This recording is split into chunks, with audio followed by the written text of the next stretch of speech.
आभरण one की खोज। एक समय की बात है, एक छोटे से गांव में जहां पर अपने सामान्य जीवन जीने वाले लोग रहते थे।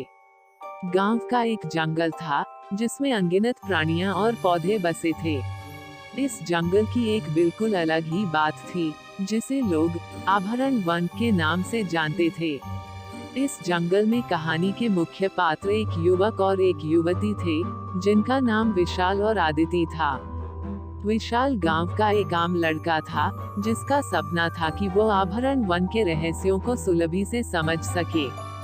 एक दिन उसने अपनी मित्र आदिति को ये सोचते देखा और उससे ये सवाल पूछा, क्या तुम भी नहीं चाहती कि हम आभरण वन के रहस्यों को खोजें?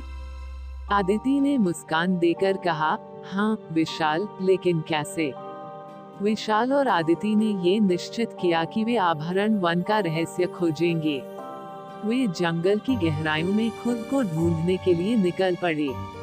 वे बड़ी मुश्किलों का सामना करते हुए जंगल के अनजाने मार्गों में चले गए। दिन बीतते गए, लेकिन रहस्य अब भी उनसे छिपा हुआ था। एक दिन उन्होंने एक पुराने पेड़ के नीचे एक चमकते हुए पत्थर दिखाया। पत्थर पर लिखे गए ये शब्द थे, जवाब आपके मन में है।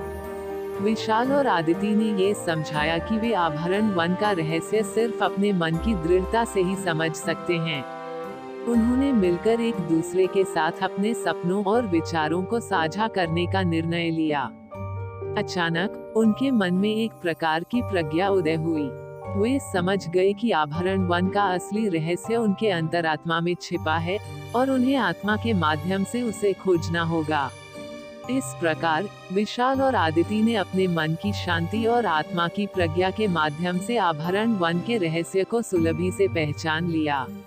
उनकी मेहनत और संघर्ष ने उन्हें असली आभरणों की प्राप्ति की दिशा में एक महत्वपूर्ण पारंपरिक कथा का हिस्सा बना दिया।